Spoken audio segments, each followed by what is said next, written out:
Today we're going to be talking about eating for energy. So just by a show of hands, how many people in the room would like to have more energy?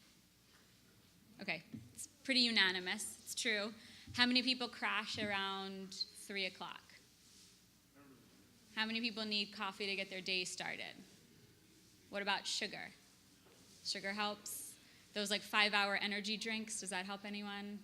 Any of those Red Bull types of things? Okay, so that's pretty much what most people experience, especially in the corporate world, on an ongoing basis. We wake up early, we come to work, we sit at our desks most of the day, we don't get a lot of movement, we go home to whatever other chores or things we have going on, family, other responsibilities, and then usually crash when we get in bed and start it all over again the next day without ever feeling like a really good, even level of energy throughout the day. So that's really the goal. That's what we're going to talk about today. Eating for energy is all about never feeling like you have a really big spike and never feeling like you're coming crashing down. So that feeling at 3 o'clock when you just have to get coffee or sugar or chips or something like that, that means that you've crashed. That means that you've fallen back down. It's not an ideal place to be.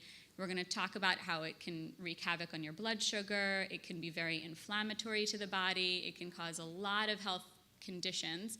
And we don't want you to get there because being in that happy, even keel, happy place in the medium, in the middle, is the best place to be for optimal health. So I'll tell you a little bit about myself and how this became such an interesting topic to me.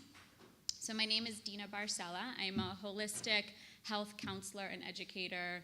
I work in New York, all over the country with clients one-on-one, doing group programs, corporate work.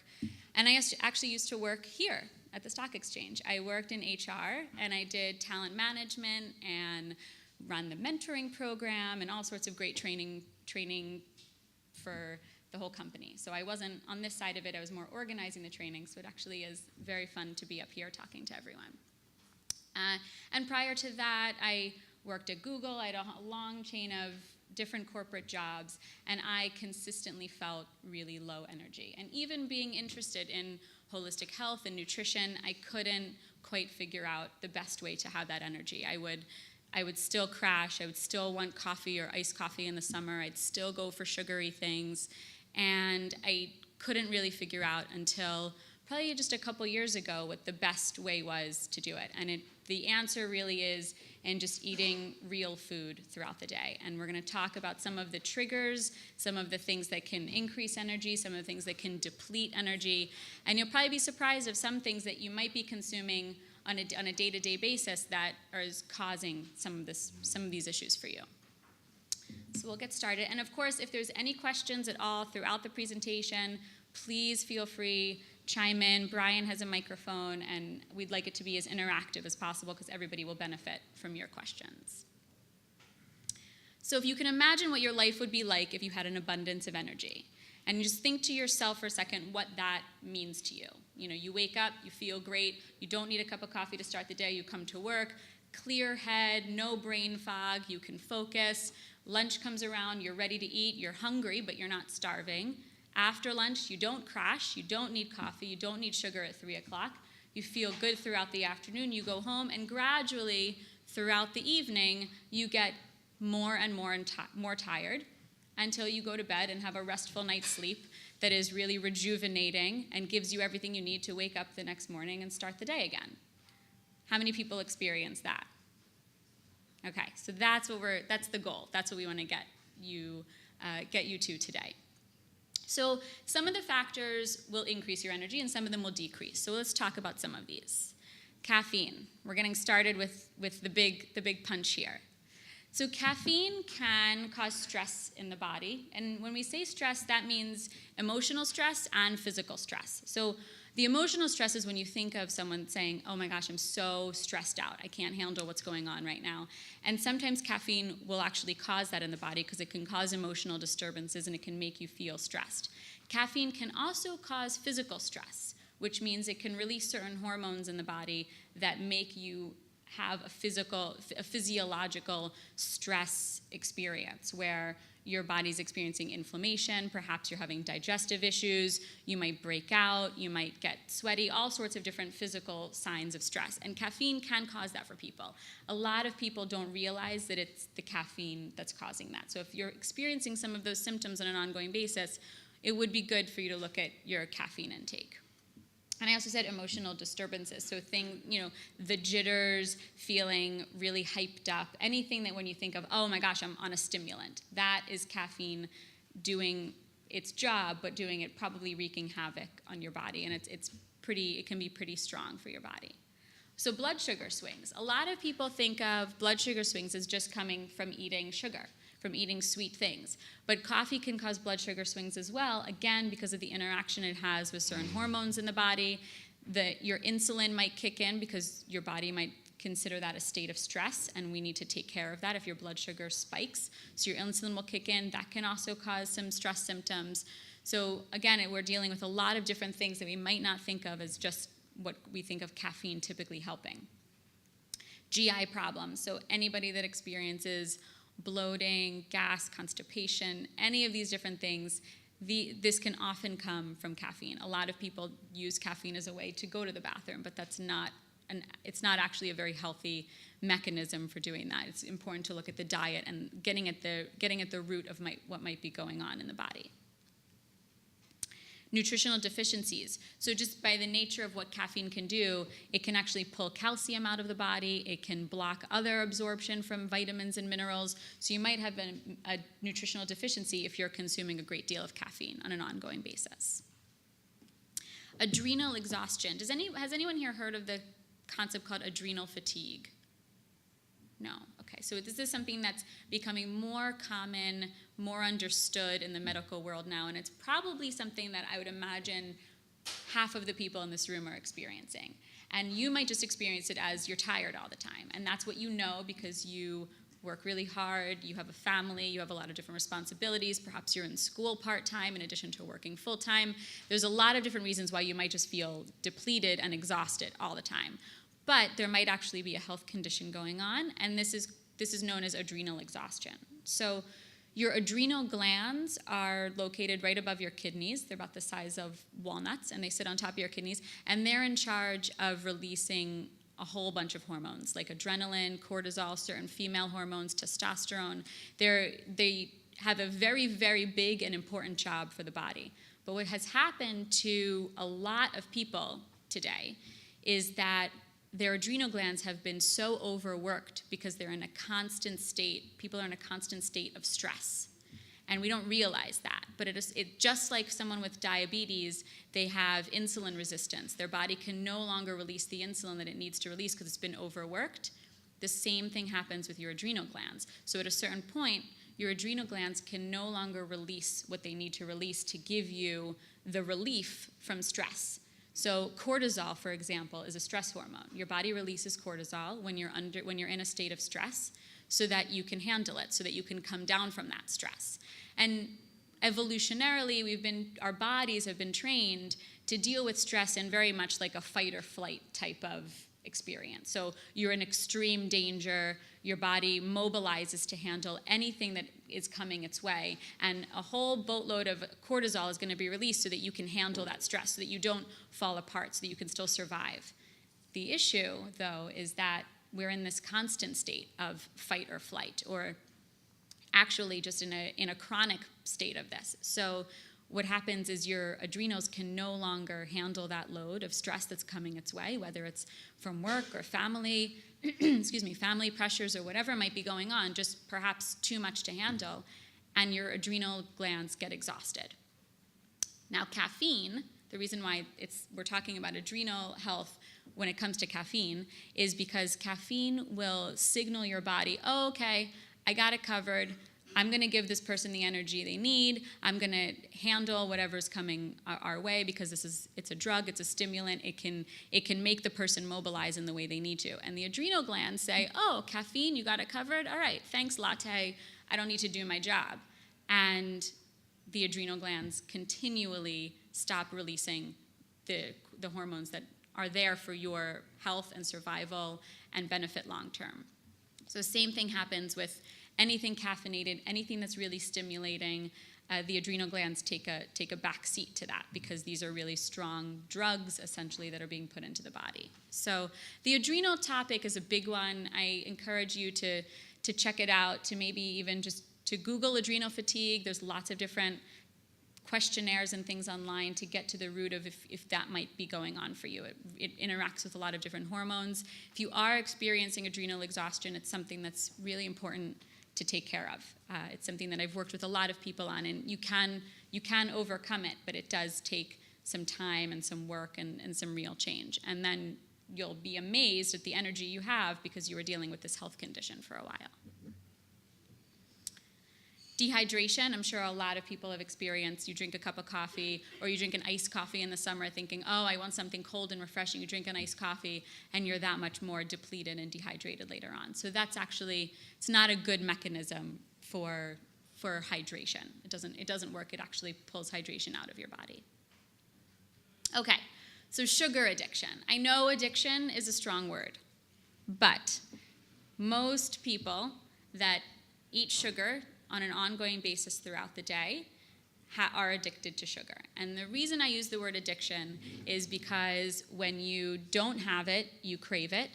And when you have just a little bit, you feel like you need more. And that's what sugar does. You have a little bit, it raises your blood sugar, you go up sky high, and then you come crashing down. And what your body tells you is, oh, I need more of that. I need more of that thing that brought me up really high. I felt a lot better when I had all this energy and my brain felt like it was working better and everything. I need to come back up to that again. And so you eat that sugar again. And, we're talking here about conventional sugar, whether it's like packets of sugar or candy or chocolate or a candy bar or something like that. But sugar is also just a refined carbohydrate. So sugar is potato chips, it's crackers, it's pretzels, it's white bread. It's all of these things are all sugar. Even, various diet foods, they're filled with sugar because they're pulling out the fat. And so anytime you're having any of these refined packaged foods, you're taking in sugar into the body. And what the body does is it stores it as fat down the road. So, or, for fuel. Down the road. So let's talk about some of the ways that you can deal with the sugar addiction. So reducing or eliminating caffeine is one important way. So the caffeine, like I was saying before, will cause the blood sugar spikes and crashes, which then will make you feel like you need something to help remedy that, and you'll go back to caffeine or back to sugar. So they work very well together. Drinking water. So staying hydrated is a really important tip here. The body will often confuse thirst with wanting something sweet. So anytime you're in a place of like, oh, you're jonesing for a candy or chocolate or something like that, it's the afternoon and you need your chocolate fix, I encourage you to just try and drink a cup of room temperature water. Not cold water, because cold water can give your body a little bit too much work to do because it has to take the time to warm it up in your body. A cup of room temperature water, drink that, give yourself a minute, see how you're feeling. You probably will not be craving the sugar as much as you were before. And also, if you think of having something sweet after a salty meal, that's also a common thing to do, is to want to have something sugary after eating something salty. The salt's depleted your hydration in your body, it's made you dehydrated, and then you feel like you're craving something sugary. Again, the body's always wanting a state of balance. So same thing when the blood sugar spikes and then it comes crashing down, it wants to be in a medium level. It doesn't really want to be up here and down here. It wants to be in a happy place in the middle. And it's the same thing with food cravings. So something salty, you want something sugary to counteract it.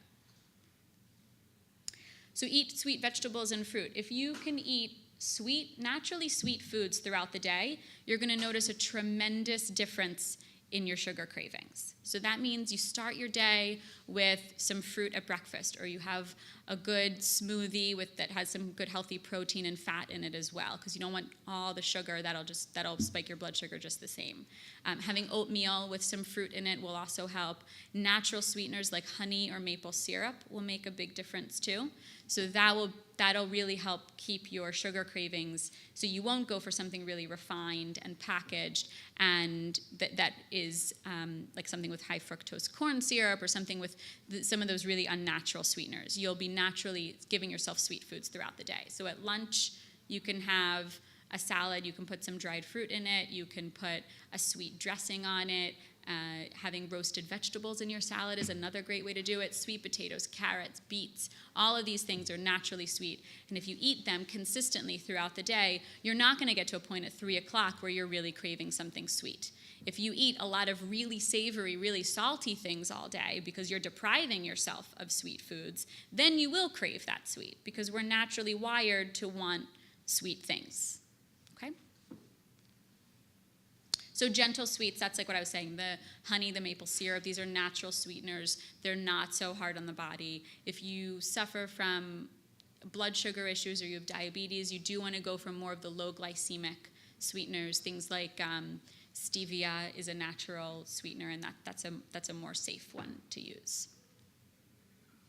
Getting physically active. So the more you move your body, the less you're going to need things like caffeine and sugar to fuel your day. You're going to have natural energy coming out of your bones, out of your muscles. You're going to feel a lot better and feel much more vital, and you won't rely on the food sources for the energy as much at all. And getting more sleep, rest, and relaxation. So this is essential. We work and work and work and work, and we don't give ourselves rest, and it's really to our detriment. So getting a good night's sleep is one of the best things you can do for yourself. Letting yourself have a little bit of a relaxing evening and, relaxing half hour before you go to bed. Sleep is there to give you rest, rejuvenation, and repair. That's the whole point of sleep. That's why we need it, so that when you wake up the next day, you actually feel like you've done something really good for your body. Go ahead. Can you quantify more sleep? More sleep. Yeah. Yeah. Yeah, it's a very individual thing. So some people, it's very individual, and then it's typically also seasonal, which is something that a lot of people don't think about. So in the summer, when the sun rises earlier, it sets later, typically we don't need as much sleep. When there's a lot more darkness, when there's less daylight, we typically need more sleep. This is just how we've evolved. It's something we don't think about too much. But most people, I would say, everybody that I've worked with and what I've seen is at least 7 hours is really important for most people. Some people need 8, some people need 9, and some people, it really depends on the season and when you're, what's going on in your life and all of that stuff. And some people can do okay on 6 hours of sleep, but usually those people I see over time are fueling themselves as much as possible with caffeine and sugar and other things to keep them going throughout the day. So I would say, a good measure is if you wake up in the morning and you don't need something stimulating to get your day going, if you wake up and you're feeling pretty good and you can just start your day and your energy is never crashing and you're feeling pretty good, you're probably getting good restorative sleep. Because it's the time overnight for your body to repair and do everything. If you don't get that opportunity, then you're going to need the energy from somewhere the next day. And another quick point on restful sleep. One of the keys to getting restful sleep is not eating very late at night, because again, the body will always prioritize the job that's most important at hand. So if you eat really late at night, if you eat a big meal, your body's main job is digestion. It's going to be working on churning all of that stuff through your body, taking care of it. There's going to be a lot less energy to go towards rest and recovery and repair than there will be towards digestion. So if you eat really late at night, your body's going to be doing that overnight. You'll probably wake up more groggy the next day than if you go to bed even slightly hungry. It's something that a lot of people feel uncomfortable with. But if you go to bed feeling slightly hungry, not uncomfortable, but just like, oh, I could eat something right now, or I could just go to sleep. Go to sleep, because you're going to have a much better night's sleep. It's very hard. Go ahead. Is there any evidence to support those devices that time your wake up with your sleep cycles? I'm not familiar with those devices. What is that? They have these watch devices that I guess they say that you have sleep cycles that are about every hour and a half. Yep. 30 minutes. Yeah. And they try to time your wake up with when your last sleep cycle ends. I don't know if there's any. They say you wake up feeling better, but I just wasn't sure if that's just. I'm not familiar with that, but it does sound intriguing. I would give it a try if it's something that, if you're struggling to figure out the best way to sleep. And I would try some of these, I would try just not eating a lot late at night, not drinking a lot late at night. That also disturbs sleep. Trying to have more soothing, relaxing foods and beverages in the evening too, things that won't require a ton of work on digestion, so not eating like a big steak an hour before you go to bed. Things like that, I would give that a try, and then not having a lot of stimulating things throughout the day. If you still can't figure out, why am I waking up really tired, then it might be interesting to really try to time your sleep cycles. Christine? How much time in between your last meal and going to bed should you want? Again, it's individual, and it depends on the meal. But I would say eating a lighter meal before bed, again, unless you work like the graveyard shift or you have an infant that's waking you up several times throughout the night that you're going to be, you're going to actually need energy in the middle of the night. I would say eating a lighter dinner because you don't need that much fuel for the evening. And then ideally, like at least 2 hours before you're going to bed. So dinner would be something like, especially in the summer, something lighter like salad or a summer soup. Whole grains are a really good thing to have in the evening too. They're naturally very relaxing to the body, so having brown rice or something like that in the evening would be a good thing too, because it releases serotonin and different just feel good, relaxing neurotransmitters in the body. So the carbs, when we think of carbs, the carbohydrate-rich foods that make us feel really good and they're comfort foods, there's truth to that. It's not just like, a mac and cheese makes me feel really good. It actually releases certain things in the body that make you feel very good. The ideal would be to move over to a more whole grain choice than having like a packaged mac and cheese or something like that. But it does actually help. And I'm not sure, I don't know if it's a two-part question, but I'm not sure how you feel about multivitamins, but if you do take multivitamins, is it good to take it before you go to bed? Would that be the best time?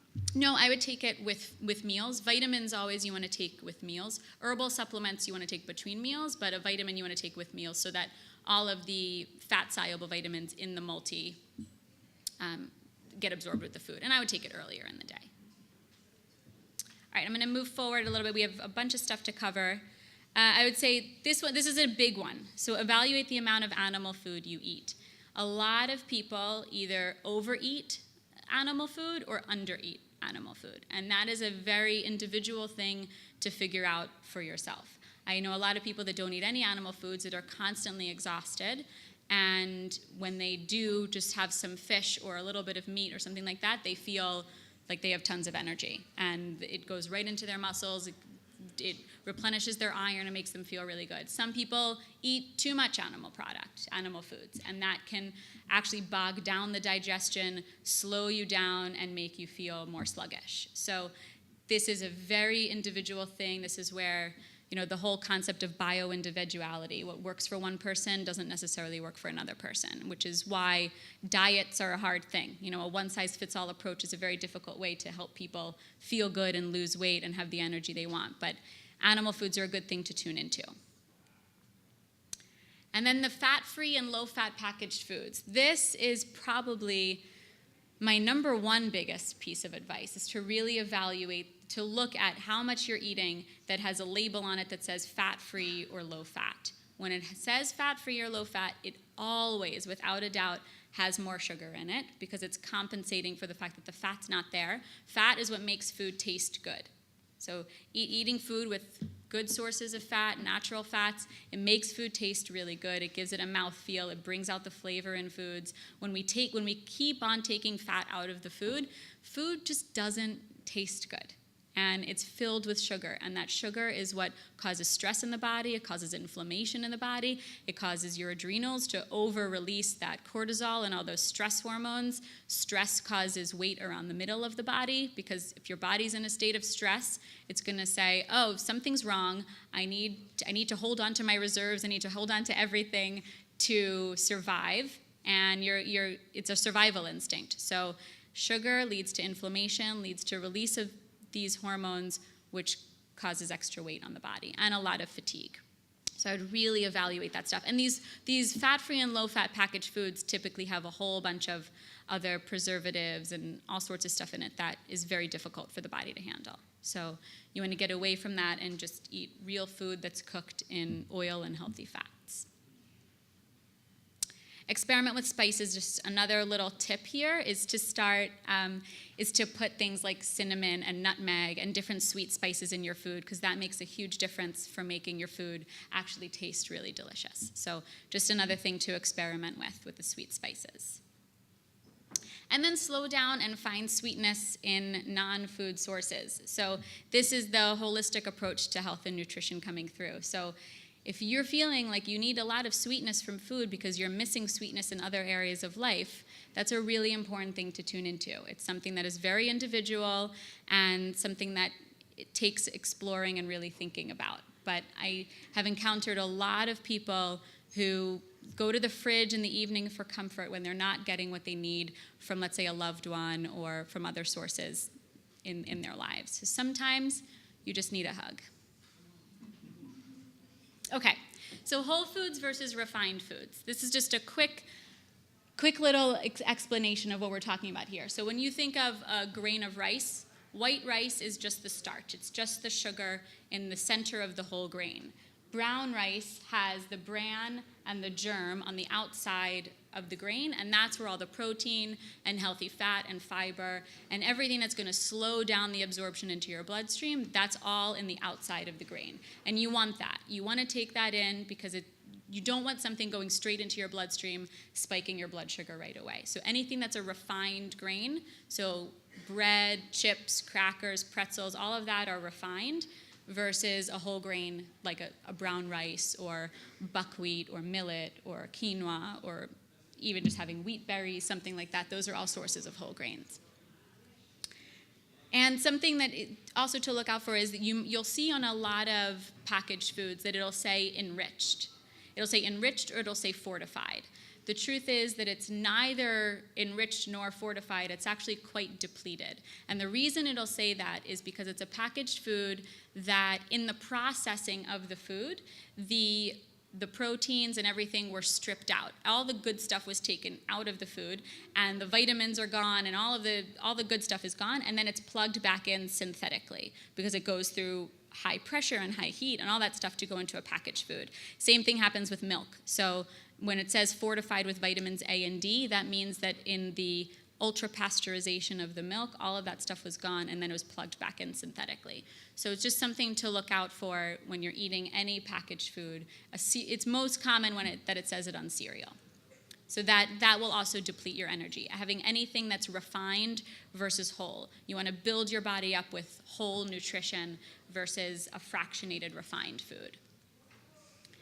And here's an example, a couple examples of fractionated refined foods. So we're very used to eating egg whites only rather than eating whole eggs. When we just eat egg whites, we're taking away half of what the whole food really is. The yolk has a lot of good nutrition.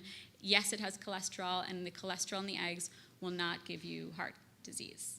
I promise you. I'm looking at the camera to say that statement. All right. Whole milk to fat-free milk. So the whole milk, you're taking out all of the fat-soluble, the possibility to absorb any fat-soluble vitamins. So vitamins A and D, like the ones I mentioned before, they're fat-soluble. You will only absorb them if fat is present. So when you buy your organic fat-free milk, and it says on it, fortified with vitamins A and D, it doesn't even matter that it's fortified with vitamins A and D because you're not going to get that nutrition because there's no fat in it. So drinking whole milk, having whole foods to have whole energy. Question. Yes, What do you give children? whole milk. Whole milk. Yes. I know they say on television, give children fat-free milk, but they're not getting the vitamins. I don't trust what they say on television. So whole milk.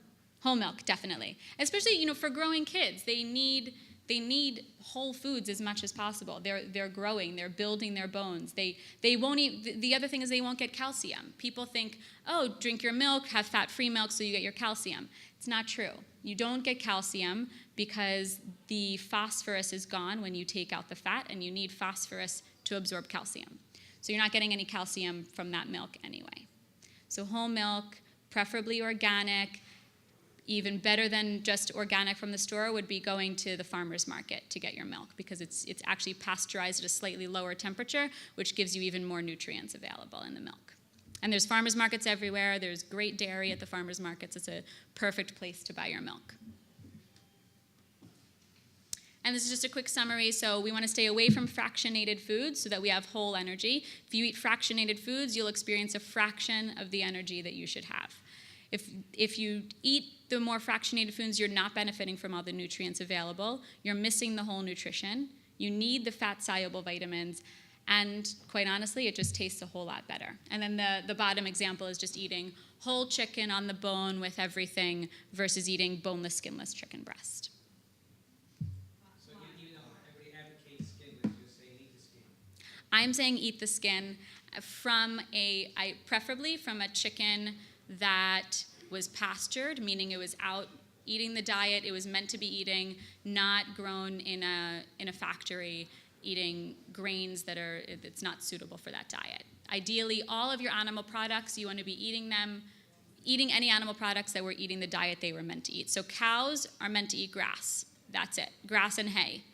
Chickens are not vegetarians. They're actually meant to go around, eat worms, little critters, and grass, and all these other things. So when you buy eggs and it says vegetarian fed, that's actually not good because chickens are not supposed to eat a vegetarian diet. Robo chickens, it's true. They're not healthy chickens. So yeah, I would say I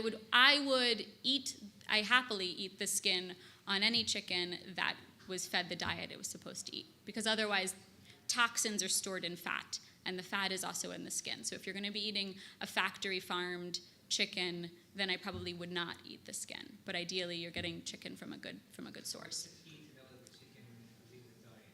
So it sounds like Purdue is out. So you should be looking for Purdue is not a great option. I would again shop at your farmers market if you can. There's actually a farmers market here on Tuesdays and Thursdays down at Bowling Green. They're all over the city all the time. But you can also go to a Whole Foods or any health food store, and you can see pasture-raised chicken. So just for convenience sake. What about Cornish game hens? Are those natural or are they factory raised? It depends. Both. Yeah. Is this free range? Free range is a term that is it's an FDA term. It's a term that's put out by the Food and Drug Administration, or the USDA. I'm sorry, and it doesn't really mean much. It means that they can, I think the term free range means that they can actually extend their limbs.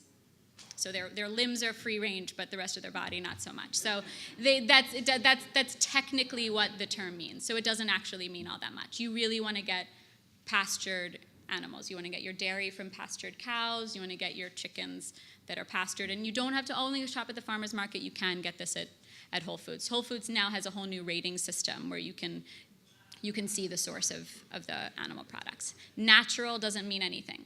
So if you buy chicken and it says natural on it, that doesn't mean anything. Okay. So eating a rainbow. Oh, go ahead. You had mentioned when you eat the chicken, you use the skin and buy the bones in it. What are the bones? The bones give you a lot of calcium. So that's actually a source of calcium that you can absorb. So when you cook, let's say you make chicken soup or chicken broth, or you roast a chicken, a lot of the calcium from the bones comes out into the muscle meat that you're eating, and that's actually an excellent and really absorbable source of calcium, whereas in the dairy, it's not so much. Okay, so this is a great way for you to experience a lot of energy, is eating a rainbow throughout the day, and if you can eat a rainbow twice, you get a gold star. So this is just a picture of the variety of colors that you can get in your diet. So if you can be getting reds, orange, yellow, green, purple, white is like garlic and onion, getting as many different colors as possible into your diet. Every single color gives you a different nutrient profile. So there's all different antioxidants in them, all different phytochemicals, different plant sources of energy and nutrition. So the purples offer one thing, the oranges offer another, reds offer another, and as much as you can diversify the source of your fruits and vegetables, the better. So if you're someone who eats the same exact salad every single day, or the only leafy green you eat is romaine lettuce, or the only fruit you ever have is an apple, I would strongly recommend to try and diversify that, get it from as many sources as possible, because everything offers different nutrition. And again, this is the season, so there's so much out at the farmers markets now. Just buying seasonally, buying locally, you're going to get fresher food. It's going to have more nutrients because it didn't come across the world or across the country to get to you. You go get peaches and plums and berries and all this stuff right now that was probably picked yesterday. And you're buying it now, and it's the freshest it can be. And all of these different colors give you a lot of different nutrients. So it's interesting because I was reading an article about the fruits, how if you buy fruit in your regular supermarket, it's probably gets stripped of so much stuff, it might have been genetically grown, Mhm. traveled across the world. Yep. But I like that it said the label on there with the numbers, that if it starts with a 4, it's really poor, if it starts with an 8, it's really great, and if it's 9, it's fine. Is there any truth to that? Do you know anything about that? I haven't heard 8, great, 9, fine. That's good. 9 means organic. So now 9 means that it's organically grown, like on the sticker when you get a piece of fruit. 4 means it's conventionally grown. 8 is kind of a gray zone. I don't know exactly what it means. But if you're buying it, if you're going into a store and you're buying something from an organic section, then you know that it's organic. But you can also just look at the sticker on the label. So a 9 means that it's organic. Yeah. Okay. Another beautiful picture of local seasonal things. All of these things are at the farmer's market now. Okay, so this is a biggie. How many people in the room think that they have a food intolerance? A food intolerance, sensitivity, allergy? Okay, so like 4 people raise their hands. I guarantee that about half of you have a food intolerance, or probably more than half, and you just don't know it yet. And there's all different ways that you can experience a food intolerance. It doesn't only have to do with stomach symptoms. So people think of GI symptoms as a typical reaction. Oh, I must be eating something that doesn't agree with me. But having brain fog, like a cloudy head on a regular basis, that can be a food intolerance. Breaking out, having skin eczema, psoriasis, like bumps on the back of your arm or different places, just that's an inflammatory reaction that can be from a food intolerance. Just having low energy a lot of the time. It might be taking your body too much to process a food that it doesn't agree with you. Headaches, sleeplessness, nausea, all sorts of different things can cause can be symptoms of a food intolerance. So the reality is it's possible to be intolerant to any food under the sun. The most common ones are pictured here, though. So corn is a very common one. Corn has become a really common food intolerance because it's in everything. It's in every packaged food. It's actually in the packages of the food. It's in plastic. It's used constantly because it's very cheap. And there's a lot of different code names for corn also. So corn is in everything. We consume it way too much, and that's a reason why people have grown an intolerance to it. But going and getting fresh corn, at the supermarket or something during this time of year when corn is in season shouldn't cause problems for people. It's just that now the body mounts a reaction to it because it's in everything. Soy is another very common one. So a lot of people are allergic to soy, and soy is also in a lot of packaged foods. So something to look out for. Wheat, gluten. So gluten is the protein complex that's in wheat foods. So again, bread, crackers, pretzels, pasta, pizza, all of these things you might be reacting to. It's such a staple in the diet, and we might not even think that it's causing a problem. Eggs are another very common one, and dairy. So a lot of people think of lactose intolerance. We think of, I can't handle the sugar that's in dairy, but you may not be lactose intolerant, but you may actually have an intolerance or an allergy to some of the proteins in dairy. So it may be an issue with the casein, which is a protein in dairy. So something else to consider. Dairy can cause a lot of mucus for people. So if you're someone who has chronic colds or sinus infections or throat infections, you may have a reaction to dairy that you don't know about because you don't have any GI symptoms. So the key to understand what the food intolerance is that if your body has to process something on an ongoing basis that causes it to work so much harder because it's something that you're intolerant to, there's no doubt that's going to make you feel tired. You're going to be exhausted, you're going to have headaches, you're going to be sluggish, all of these things because your body is doing work that it doesn't want to be doing, and it has to work really hard to process it. So just the quick summary, the reactions to foods are not always immediate. So it's quite possible that you consume something on Tuesday morning and feel tired Wednesday evening. or get a breakout or have a stomach ache, or all these different things can actually come out well after the time that you consume the food. Are there ways, or do you recommend ways to figure out if you have any intolerances? The best way to do it, there's different tests out there, but they have a lot of false positives, false negatives. It's hard to figure out. The best way to do it is an elimination diet. So if there are any symptoms that you are like, I just can't figure out why I feel this way. I've tried this, I've tried that, I changed this, I have no idea what's going on. It's good to cut out a lot of the food categories that can be the big offenders and then start adding one in at a time and space it out a few days apart. And best to incorporate it in the most whole food source possible. So if you're questioning if you have a reaction to gluten, I wouldn't eat a cupcake as a way to reintroduce that food, because that's just, there's can be a whole other list of things in that cupcake that could be difficult. So it can occur definitely later on from the time that you consume it. The food intolerances also will cause inflammatory reactions in the body. So can basically just make you sick. That's what too much inflammation in the body will do. Your immune system will go down. You can experience getting colds more frequently, different viruses, all sorts of stuff.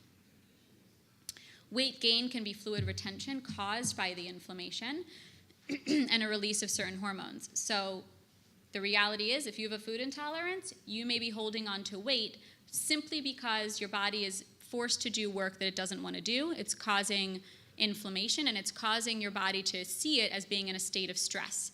And that's a physiological stress, what we were talking about at the beginning of the talk. If you're consuming something that's causing your body to be stressed out, you could be holding on to weight. And it's not just from the calories or something from the food that you're consuming. It's actual stress weight that your body's holding on to. So fermentation of food, specifically carbohydrates in the intestines, can cause a distended belly and different gas production. So just plain old discomfort from foods like this. And here's just the list of things I was mentioning before, the different symptoms that can range. So if there's anything on this list, the joint pain, achiness, congestion, getting sick really frequently, any of those things, if you're experiencing that on an ongoing basis, it's very possible that you have a food intolerance.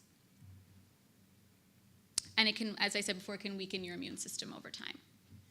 So this is one of my mottos: the longer the food's shelf life, the shorter your shelf life. So any food that can sit in your pantry for years on end and still taste fine when you take it out of the package afterwards, any cookie or cracker or whatever it is not going to be good for you. Ho-Ho's goes into that category as well.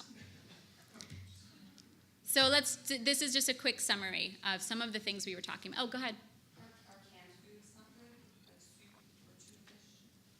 Canned foods are okay. The lining in the cans usually have it's a plastic lining that over time will continually essentially outgas things into the food that can be really dangerous and not good to consume. These are things that are endocrine disruptors, which like disrupt hormone balance and stuff like that. So that's not ideal. And then canned soups usually have more salt than they should, some sort of preservative.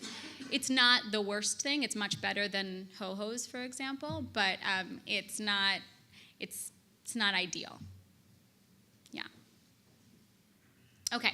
So foods and energy. This is the plus side. So the best foods that you can possibly eat will go bad. So things like fresh meats and fish and vegetables and produce and all of that kind of stuff. All this stuff goes bad, meaning that the energy goes out of this food. You need to consume that energy as soon as possible, or else it'll rot and you'll need to get rid of it. So that's the best category of food that you want to be consuming.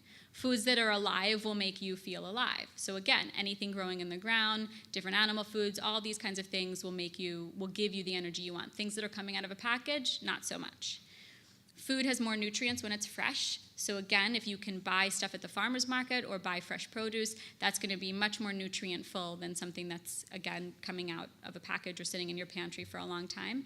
Things that are not in transport for long periods of time. So buying your produce at the supermarket is better than not buying produce at all, absolutely. But you could be consuming something that was grown in Chile or New Zealand or California and was picked before it was ripe and then shipped over to New York and you are eating something probably that was not harvested at the right time and that is not going to have the energy that you want. And you don't want things that are in storage for a long time or packaged for a long time. And then the negative part of this is, foods that rob your body of nutrients. These are the refined sugar, the caffeine. Too much food at one time can just bog your body down and make you feel really sluggish. Grazing is another example. This is something that we think of as a really good, healthy thing to do. Like, oh, I eat really small meals throughout the day, but those meals might not be planned meals. You just have a little nibble here, a little nibble there. On the weekends, you're just kind of like eating your kids' food or just having a bite of this and a granola bar here and stuff like that. That is not an ideal way to eat. It's very hard for your body to register that as a meal, to register that as nutrition, to say, oh, okay, I'm good, I'm done eating now, I'm going to digest now, all the normal processes that your body needs to go through. So a perfect example of this is if you can think of your digestive system as a pot of rice. When you cook rice or pasta or whatever, you don't put, you put the pasta in, you put the water in, you let it boil, you let it cook, you're done. Same thing with when you're making rice. Imagine if you were making a pot of rice, you put in a cup of rice and all the water, you let it cook halfway, and then you added more rice again. And then 20 minutes later, you're like, oh, I'll sprinkle some more rice in there. That's what happens to your body. The digestive system just becomes a big pot of mush, and it can't handle anything. It's really bogged down. It can't process things in a timely manner. So you want to actually, even if you're eating small meals throughout the day, try to make them planned. Try to have a period of time between those meals where you're not eating at all, where you can give your body time for digestion. Multitasking while eating, something we're all guilty of, especially working in an office culture, eating at our desks, eating during, on the go, all of that. It's difficult for your body to register that you've eaten a meal, to take it in, to give your body time to digest it, and look forward to the next meal. And then just eating food you can't tolerate. So like we were saying before, the food intolerances. That's going to be very difficult for energy. And that's the presentation. Go ahead. You did mention physical activity. What's the nettest you can do that before going to bed? I know you said you should have like a 8 a.m. So exercising before you go to bed? If that's the only time of the day that you can exercise, I would still say that's a good thing. For a lot of people, it revs them up. It makes them really energized and can cause trouble sleeping. If that's not the case for you, and that's the only time of day that you can work out, then that's great. It just depends on what you can do. If in the evening you really want to get some movement in, but you don't want to do something really stimulating, you can do some gentle stretches or yoga or different things like that at home where you're still moving your body and even maybe breaking a sweat a little bit, but not getting your heart rate up so high and not getting your body really stimulated right before bed.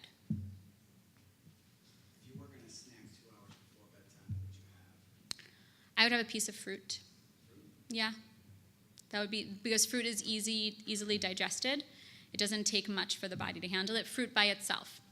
Earlier in the day, I would always recommend having fruit with something else, like a banana with some peanut butter, apple with peanut butter, or just combining some fat protein with that carbohydrate, or else, again, just a plain piece of fruit on its own can still spike the blood sugar. So you want to just see how that affects your energy level. For some people, they're not so sensitive to it. But at night, that's what I would recommend. A piece of fruit, maybe with a cup of tea if you want something a cup of tea with milk or something, if you want to have something that's a little bit more warming or feels a little bit more substantial. If you're hungry before bed, that's what I would do. You could revisit the non-fat food. Mm-hmm. What about like non-fat Greek yogurt if you add another fat source, like say raw almonds or a little bit of protein powder that has some fat in it? Is that all right? I'm not a fan of protein powder. Mostly. That was another question. Okay.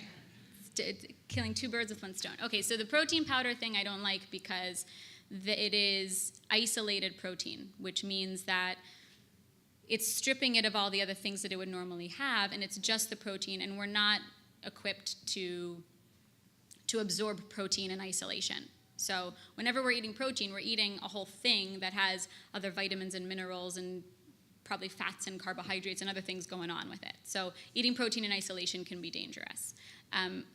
Adding some nuts to the fat-free, to the no-fat Greek yogurt is a good idea. usually what I find is that people don't feel as satiated. They want something more sooner. I've yet to have a client that has moved to full fat, and I've seen this in myself. Like 3 years ago, I moved over to all full fat and I lost 20 pounds.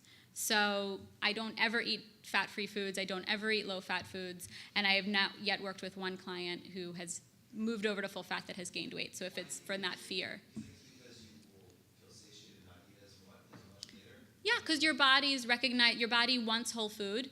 It knows that you're giving it a whole food, and it doesn't feel like something's missing. There's always a void when you take fat out of something that should have fat. So if you're eating a piece of fruit is always a piece of fruit.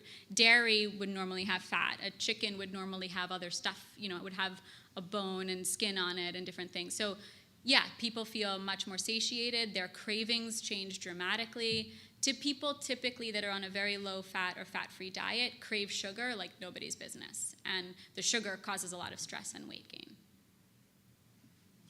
What's your take on the concept of having these 3 meals where, you eat like a king or queen for breakfast, princess for lunch, and then a pauper for dinner? I think it's great.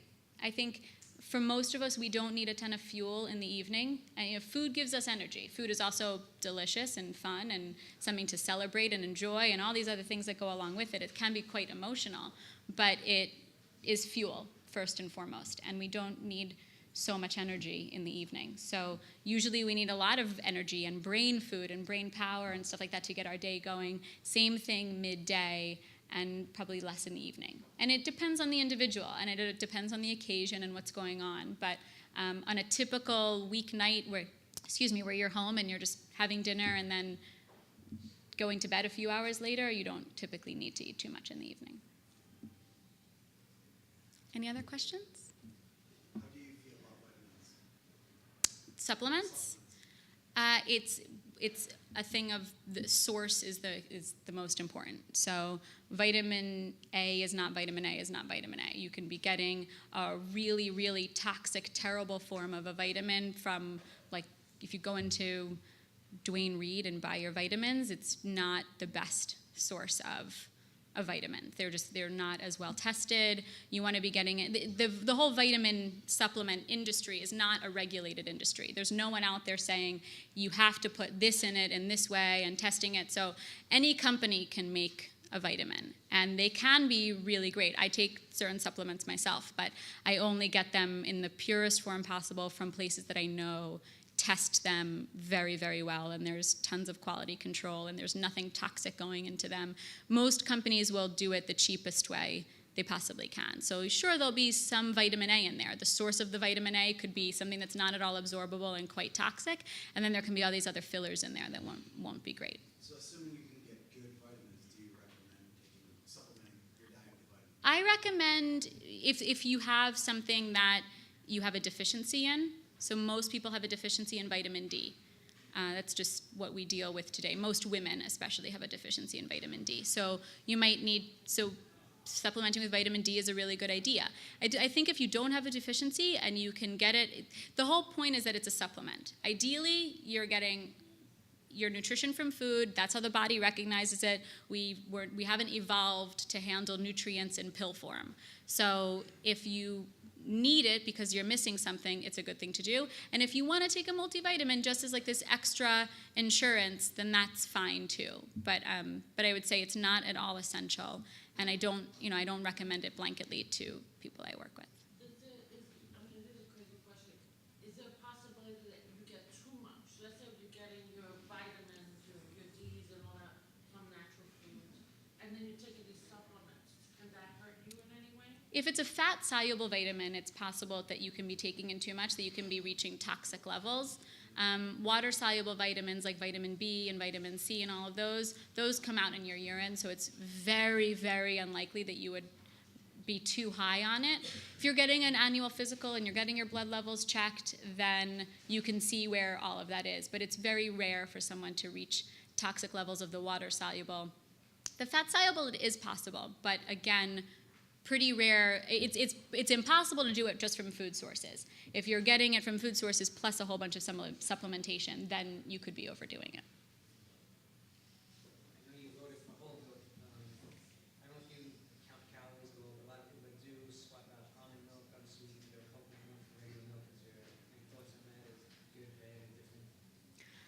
I think almond milk or the alternative dairy milks, not soy milk. I don't like soy milk, but I make my own almond milk at home because I can't tolerate dairy very well. So I think if you can't tolerate dairy, that's a good thing to do, is to have those kinds of milks instead. If it's a calorie thing, again, I'm not a big proponent of counting calories. I think if you're eating good whole food and giving your body what your body wants, it achieves ideal weight. Why might goat milk be a good alternative to regular milk? Goat milk? For people, again, it's an intolerance thing. So sometimes people can't handle cow milk. It's always a combination. Goat milk, sheep milk, cow milk, they all have different properties, different amounts of lactose, different protein, the protein complex, so the whey and the casein, these different proteins that are in dairy come out in different amounts. So goat milk can sometimes just be more easily digested for people than cow milk. Sheep milk can be too. So it's always good if you have an intolerance to cow milk, which is what the most common milk is to try another dairy and see if you feel better with that. Yeah. What's an acceptable level of sugar if you're looking at a nutrition label? I don't know if you covered this already. I didn't. So if you're looking at like a candy or, in terms of grams, you mean? In terms of grams, like Okay. looking at, for instance, I give my daughter's fruit juice and it says no sugar added, but then when you look at the sugars on the back, there's a certain number of grams. Right. What's an acceptable level for me to, figure out if that's a better option than the next one on the shelf, or like a yogurt, for instance? Sure. So when it comes to sugar in fruit juice, if the only sugar is, if it's a pure fruit juice, it's definitely going to have sugar because fruit has sugar. I would say not to do too much of that throughout the day. I don't know the exact number of grams, but I would say multiple apple juices in a day would be a lot of sugar to give a child. And then you were also saying with yogurt. So yogurt is an example of sugars will naturally always be in yogurt because yogurt has lactose, which is the sugar that's naturally found in milk. So you'll see sugars listed there. The thing to look for is in the ingredient label. So if it just says sugars, it'll say sugars if it's a carbohydrate food, if it has any source of carbohydrates in it. But you want to look at the ingredient label and see if it actually lists sugar in the ingredients. Yogurt should not have sugar in it. Yogurt should be milk, cream, and it'll have some live active cultures in it, those probiotics that are in it. That's the only ingredients that should be contained in yogurt. If it lists sugar, it means there's added sugar in it. I would say not to do that and to sweeten the yogurt with something like fruit or honey or maple syrup or something like that. A good natural sweetener is the way to go there. I know you mentioned stevia. Mm-hmm. Stevia. Is that the only alternative or sugar substitute that you use? Yeah, and I would only get it in liquid form, or if you can actually get the plant dried. If you go into a health food store or even Whole Foods, you can find the actual, stevia is a leaf. It's just a very, very sweet leaf. If you've ever tasted it fresh, it's like the most sweet thing you'll ever have, like one tiny piece of a leaf. So the powder, I caution against all white powdery substances. So anything that is white, powdery, stay away from. Salt should not be white and shiny. Salt should be gray. It comes from the sea. Sugar should not be white. Sugar should be brown if it's a natural cane sugar. And then the same thing goes with the stevia. So all the sweeteners. So if there's anything that's white and powdery, it's been heavily processed. So you want to go, there's a liquid form of stevia that you can get, or you can just get the plant dried. I have a question about post-workout nutrition. Mm-hmm. Based on what you said, being anti-protein powders and whatnot, there was your quick fix after you lift weights or something. Yeah. That's what I do. Yep. I've been slowly trying to transition to eating more whole foods after a workout. Mm-hmm. What would be a good example of a A good post-workout. I would say any animal food would be great afterwards, just to replenish your protein. Like if you work out and then you go have lunch or you go have dinner, that's a great way to do it, or breakfast, in the morning. And then something nuts, nut butter. You want to replenish your protein, but you also want to get some carbs in to help the energy. Yeah.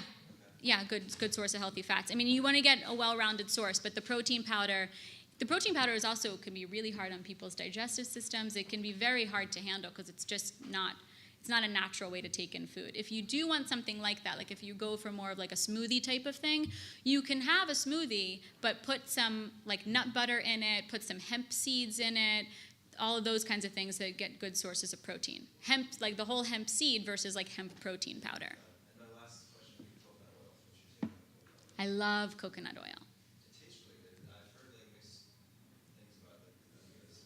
Yeah, coconut oil is one of the, it's unbelievable. It's antiviral, antimicrobial, antibacterial. It's a great thing to consistently cook with and use for just your immune health.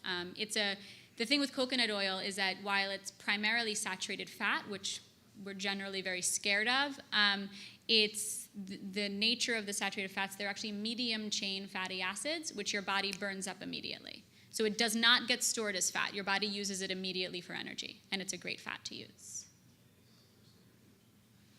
Go ahead. I was wondering about chia seeds and flax seeds. I've heard that when they're in their whole form, they don't get absorbed by the body, so you should get it like milled or something. Mm-hmm. Is that true? Yeah. A whole flax seed will just come out. Your body won't do anything with it. So you want to grind them up. Flax seeds should always be stored in the freezer because they are a very vulnerable, sensitive, just the nature of the polyunsaturated fats in them. They need to be stored in an airtight container in the freezer. And then preferably freshly ground. Like if you have like a coffee grinder or anything, anytime you use it, if you just grind the amount you're using. If you don't want to do that, you can buy ground flax seeds, but store it in the freezer. And then same thing with the chia seeds. Your body won't do anything with it. It has to, yep. What do you think about decaffeinated coffee? Decaffeinated coffee often goes through a very chemicalized process to become decaffeinated, so it can be very hard for people to handle. It can be kind of toxic. Depends on the source of the coffee. It's definitely a good way to go if you're trying to wean yourself off of caffeine. Mixing caffeine with decaf, it's a good way to go. But even trying to transition over to tea is a better source of caffeine, more gentle, easier for the body to handle. All right, I'm going to hang around for a little while. If anybody has individual questions, feel free to come up. But thank you. This was a wonderful group, great presentation. Thank you for the questions.